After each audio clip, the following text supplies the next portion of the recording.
90 years ago, the Virginia Farm Bureau made our local farmers a promise to protect and preserve a way of life they worked so hard to establish. Today, our insurance agents work to protect all Virginians, not just farmers. We want to keep Virginia, Virginia. More information is at farmbureauadvantage.com. Would you like to put your business in front of rural America and the ag community every week? We have sponsorship opportunities available that will do just that. Get in touch with us to hatch a new plan. Hi everybody, welcome to Virginia Farming. I'm Amy Rocher. Today we travel to Pulaski and visit Pulaski Grow, a business that uses aquaponics to produce food for the community and to prepare youth for the business world as well. Then Mark Viette's tips on keeping your soil healthy when we go in the garden. We'll also have the Ag Calendar, a Minute in the Field video, and of course your Ag News of the Week, all on this edition of Virginia Farming.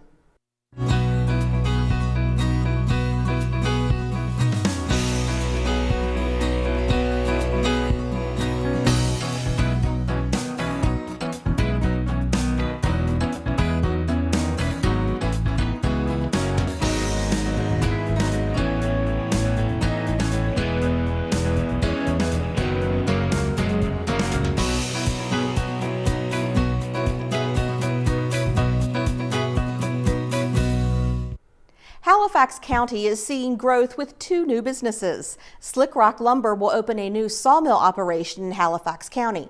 The company will create 13 new jobs and source 75% of its timber needs from Virginia landowners. Governor McAuliffe approved a $12,000 grant from the APHID fund to assist with the project, which Halifax County is matching with local funds. Also opening in Halifax is Springfield Distillery. The whiskey distillery will be the first craft distillery in Halifax and will create 5 new jobs and source 100% of its corn and barley needs from Virginia agricultural producers. Governor McAuliffe approved a $10,000 grant from the APHID fund to assist with the project, which Halifax County is also matching with local funds. While agribusinesses may be growing, the number of farms is not. Last year, there were just over 2 million farms in the United States. That's 1% fewer than in 2014, according to the National Agriculture Statistics Service. Those farms occupied a total of 912 million acres of farmland, 1 million less than the year before. But that's not necessarily bad news, because as smaller farms go out, many times that acreage is picked up by a neighboring farmer. Virginia's numbers show just that. The number of farms in Virginia dropped 3% last year, and land in farms decreased by 1,000 acres. However, the average Virginia farm size grew by 2 acres to 181 acres.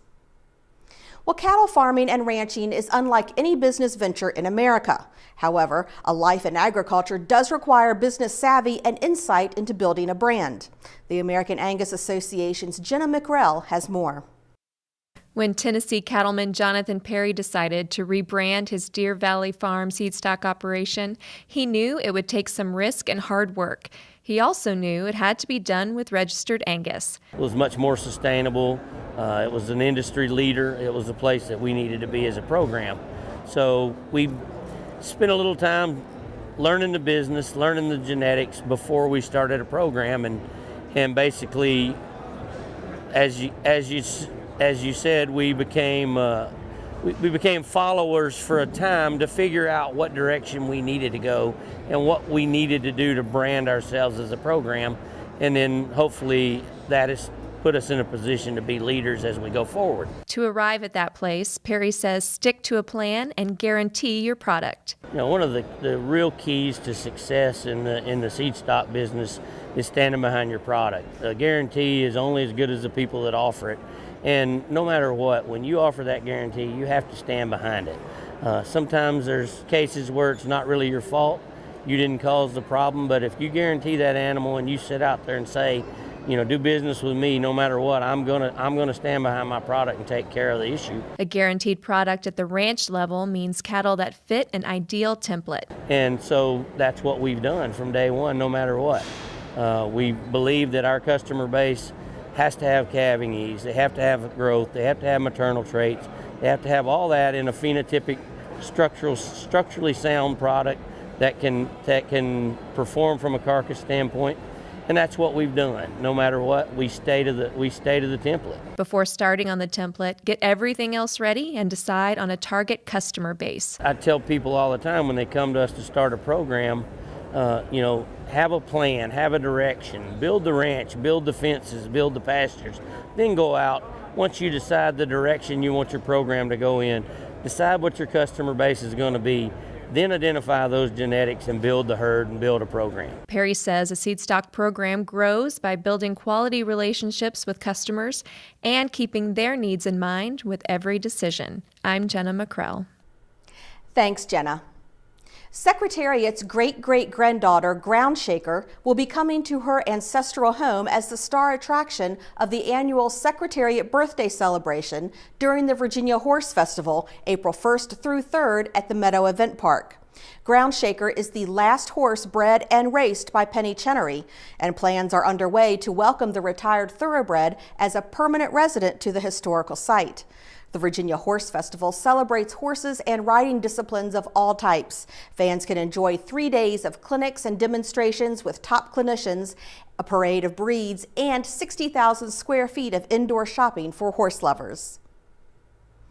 Well, there's a little place in Pulaski raising produce with a purpose. We'll talk to Pulaski Grows director Lee Spiegel about how Aquaponics provides hands-on training to prepare youth for the business world.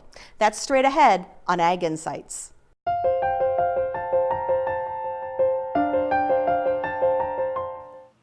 Today we're in Draper, Virginia in Pulaski County, and we're actually visiting Pulaski Grow.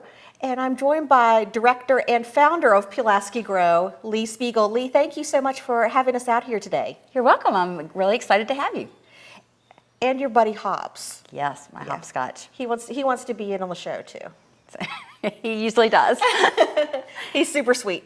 Well, tell us a little bit about what Pulaski Grow is. Pulaski Grow is, the core of it is a youth training program. In our area, we have a lack of a labor pool that is ready to be employed. We are looking for people that come ready with skills such as knowing how to show up on time, knowing work etiquette, and being ready to show what initiative is and things like that. And also we have a lot of kids that don't know how to interview, how to do resumes, how to do the basic skills needed to find a job. So our area is really focusing on getting kids in this area ready to be employed, be managers, be entrepreneurs, and that's the focus of our training here. But in order to do that, we really wanted to have a way to not only fund our training program, but to use it as an incubator site for kids so that as they're learning the skills on how to be a good employee, they can practice what they're learning in a working business. So we've created an aquaponics business and are in the process of creating aquaponics business to give them that opportunity to practice what they're learning as they're learning. What are some of the skills that the kids leave here with? When the kids leave our program, the basic course, if they only do the basic course, in that course they will come away with a resume. We will teach them how to write a resume, how to write cover letters. We teach them interview skills, and then we do a mock interview that we film and are filmed and graded, and then they grade each other. So they walk away with that interview, they walk away with all the critique sheets, and they know what they could and couldn't do better. That's kind of a nice way to fail safely if they have a rough go at their first interview. So they walk away with those things. They also walk away because we do not charge for our class. What we ask is 25 hours for the first level in volunteer work in the business to give back. So they'll come away with skills in basic aquaponics, the system, and learning how to work at how to plant in that system, how to harvest in that system, how to look for pests and things like that. So they'll get a certificate with that. They'll get a certificate for their classroom time. And they'll also have their first job review. If they've never had a job before, they will get a job review before they leave on their 25 hours. Did they show up on time? Did they dress appropriately? Did they speak to customers? Well, were they on their cell phone the whole time? Those kinds of things. And as we go up to the more advanced classes, they will learn a lot more about the business. They'll get more into customer service and product research and development, marketing, and looking at budgeting, and into business plans and things like that. What a great program. Now explain to us, what is aquaponics? Aquaponics is a form of hydroponic growing, which is growing without soil and water, but with aquaponics, you use fish to fertilize the plants instead of putting in a fertilizer solution. So we have a combination of fish that we use the water from where they've pooped, and you take that water and you run it into your system and to your plants, and bacteria that's around the plants and in the grow medium for those plants turns that water into something that's usable. And then in that process, they clean the water and it goes back to the plants, back to the fish. So it's an enclosed system that really minimizes your waste, and you don't have to get rid of water so much to keep everything healthy, and to minimize the amount of water you actually have to put into your system to grow things. Okay. So. What kind of fish are you using? We're going to be using tilapia. They're a very easy fish to raise. Other than the temperature, they need a warm temperature, but other than that, they're very easy to raise, and so they're one of the favorites for aquaponic growing. Well, I want to talk a little bit about the building we're in. This is your fish tank behind us. 2,000 gallons. 2,000 gallons. That's going to hold a lot of fish. Yes. All right, but the building we're in has a little bit of significance, especially when it comes to agriculture. Share that with us. Right. It started out as being called the Ag Building, and they taught ag classes here, and they taught shop, and they taught home ec, but it was called the Ag Building and that's how everyone knew it in. And so it's kind of nice for us to bring it back to that purpose and connect it with its roots, so to speak. So it's very exciting for us when we realized that that's what it had been. Wow, that's neat. It's neat that history is coming back and kind of repeating itself here in this building. Right, and with a kind of and taking ag up to a new level, a higher tech level, and what we would consider a little more environmentally friendly level, because when you're growing with aquaponics, you use, even though it's all in water, you think it would use more water, but it actually uses less water than traditional farming. So in today's culture, that's a good thing, and we want kids to be able to do that. It's all recirculated. Right. So you capture anything that doesn't get used by the plants. yes, but this fish tank is in this building, and all of your plants are in greenhouses. Right. Out in another building. So the water gets pumped. The wastewater from the fish. Right. Gets pumped into a sump tank that kind of mixes everything up, and the greenhouse drains back into it, and it kind of mixes everything up, and then it's pumped back to the fish, and then back up to the greenhouse. And that way we keep the fish who are non-native secured in our building, but we still get the benefit of their water in our greenhouse, and we can use that for growing. Okay. So we have a pump that pumps it all the way up. Well, I want to talk about your greenhouse a little bit, because I walked in there and saw things I had not seen before. Great. So explain to us the vertical rows of your plant systems and how they work. They are vertical zip grow farming towers, and they're great because they allow you to grow what you could grow in. Where you could grow 1 or 2 maybe plants, you can grow 8 to 10 plants. So you're growing vertically, and they allow you to have the water flow through that and then be captured underneath it and returned back to our system. That, for me, the other thing that's really great about them is that I can take those towers with me to the market, so we can do what's called live sales, and people can cut off, so their produce is so fresh. Other than having it in their backyard, it's as fresh as they're going to get. Well, let's talk about your produce. Okay. What are you going to be, now I want to let our viewers know we're in the early stages here, so that's why our fish aren't in the tank yet. There aren't a lot of plants in the greenhouse yet. You've got some started that you're trying, to test and to work with, but it's on its way. Right. So what is it that you hope to grow that you're going to be able to sell to folks? Okay. We're going to be doing, most of our restaurant sales will be lettuces and greens, your kales and spinaches and things like that. Herbs, your mints and basils and pretty much I'm going to attempt all the herbs. Right. And then we're also going to we can do things. You can do things in towers like green beans and other things, but I'm probably going to stick those more in the float tables that I'm using where I can. They have a little more space. In the tables where I'm doing right now, they're hydroponically until my fish get a size that they can support fruiting vegetables. We're growing tomatoes and squash and zucchini and green beans and peppers and things like that. We're going to have 3 ways that we're going to sell. We're going to sell at the marketplaces, local markets, farmers markets. We're also going to sell to restaurants and caterers and bed and breakfasts are interested in having local produce, but we're also going to do a community-supported agriculture, which is what everybody knows as CSA. And so we will have shares that people get. So some of the things that won't grow quite as much of, maybe more of my fruiting things, will go and toward the CSA, so they have a larger variety. Now, will you keep cycling fish through because you have a market for some folks who are interested in purchasing the tilapia as well? Yes, I will. I'll be circulating fish through. My goal is to have a second 2,000-gallon tank, and so that we will, hopefully our goal is to harvest once a month, but continually be at a level that we keep the same nutrient level flowing even when we're harvesting once a month. So that's our goal. Well, this has been a really big undertaking for you because you don't have a background in agriculture, much less aquaculture. Right. So how did all of this come about?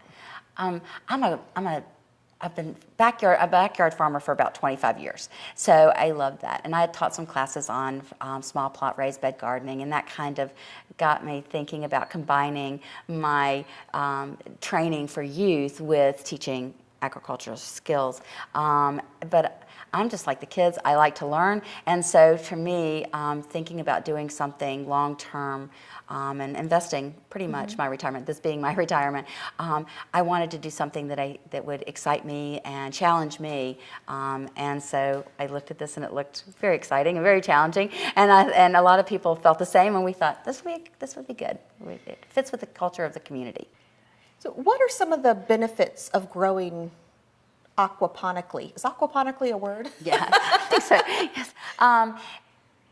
To me, I think, like we've mentioned, I think the biggest benefit is being an enclosed system, and I think anytime that you can talk about how interdependent things are, that's a good teaching moment, but it is very helpful to have things interdependent because that assures my customers that we are very organic and because I don't even have to be certified organic. If you have fish in your system, you have to be incredibly careful. Even some organic products can't be used in with the fish because the fish don't like them. So by doing that, local people can trust my produce as far as being as healthy as I can possibly make it. I think that's good. It's good for the environment. It also is good because if you're talking, this is a system that is being taken worldwide, especially to third world countries, because within this one system they can get a protein source and they can get their greens. And right. So I think that that's great. And it doesn't take a lot of water. No, it does not. It really does not. And for those countries who don't have access to a lot of clean water, right. That's a big plus for them, I'm sure. And being able to recapture that water and keeping it from being lost, which it would be if you water the whole ground and whatever's done, it goes down. I think that's incredibly important. I think if we're looking at what's going on in California, it's incredibly important here, not just in third world countries. It's for us as well. Absolutely. So. Well, if folks would like some more information about Pulaski Grow, where should they go? They can go to our website, which is at pulaskigrow.org. So you can check us out, and we would love to have you. There are questions on that, ways to get in contact with us, but also to get information about our training and about our growing and a little bit about our history. Okay.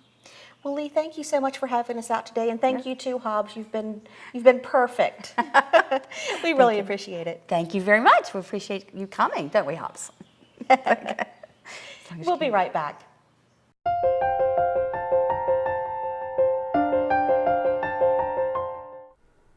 If you're not having much luck in your garden, plants are dying or not growing, the health of your soil is probably the reason. Mark Viette has tips on preparing a healthy soil in the garden. When plants die in your garden, what do we all do? We blame ourselves. I have to tell you, it's not your fault if plants die in the garden. What I find is many of us are dealing with imperfect soils, heavy wet soils, clay soils, or soils that have been compacted by bulldozers, heavy equipment, to the density that's harder or thicker than concrete. And so our plants don't thrive. But there are a lot of things that we can do to improve our soils. If you have poor soils, within 3 years, you can have a perfect environment that will help your plants grow year after year after year. Be it trees, shrubs, flower gardens, annuals, or vegetables. There are a couple easy steps that you can do right in the beginning that'll ensure your success. I always like to have a nice, loose soil. So let's look at some of these things that will give you that environment for your plants. Have you ever heard a $10 hole for a $2 plant? Well, there's a reason for that saying. It's really important that you prepare the soil even before you think about what kind of plant goes where, because that's the most important factor. A lot of us are dealt with a given soil like this, which, you know, these make great mud balls. You know, they don't crumble. They make nice round balls, and if you actually threw this against a block building, it would stick to it. That really isn't healthy for a plant environment. What you really want is soil that crumbles, and when you work the soil, it's important that it's not too wet, because once you do work your soils and you compact them, it could take 5 years or longer for air and water to penetrate that hard pan that you created within your garden. We have taken all the soils around the home that were like this, heavy clay, in some areas very red clay. You really had a hard time digging, and we have made those soils now look like this. And there's a couple things that you can do. You can add compost, you can add organic fertilizers, and you're also going to have to get a workout. Watch this. Are you ready for your workout? It's this simple. Just take organic matter, and if you have your own compost pile, that's great. I suggest about 2 inches of organic matter over an area that you're planting. In addition to that, use an organic fertilizer like Plantone.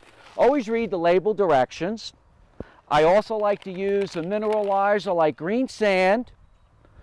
And the term double dig is you're going to dig it twice. By putting it on first, I'm going to mix it in by doing this. And you just work the soil.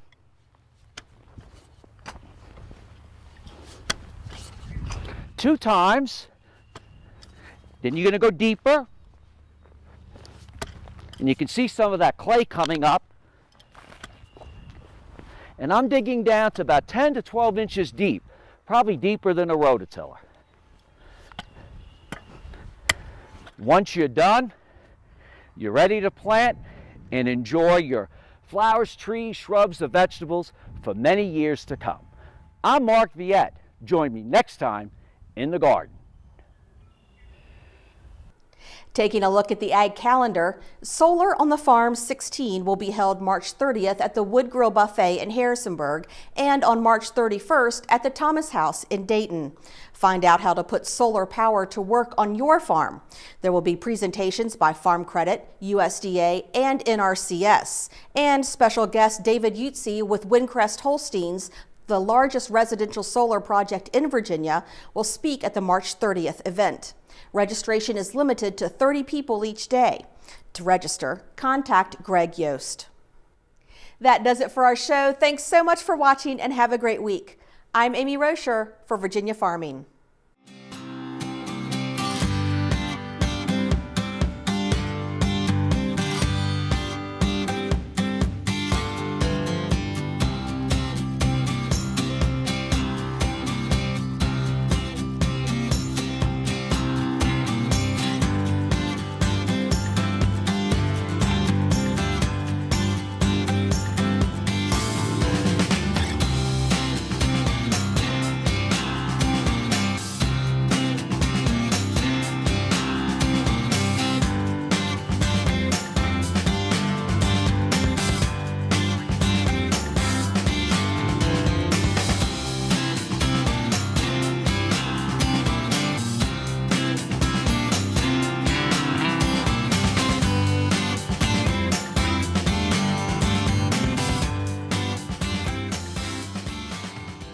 90 years ago, the Virginia Farm Bureau made our local farmers a promise to protect and preserve a way of life they work so hard to establish. We want to keep Virginia, Virginia. Anyone can be a Farm Bureau member, and there's a local Farm Bureau in every county. More information is at vafarmbureau.org.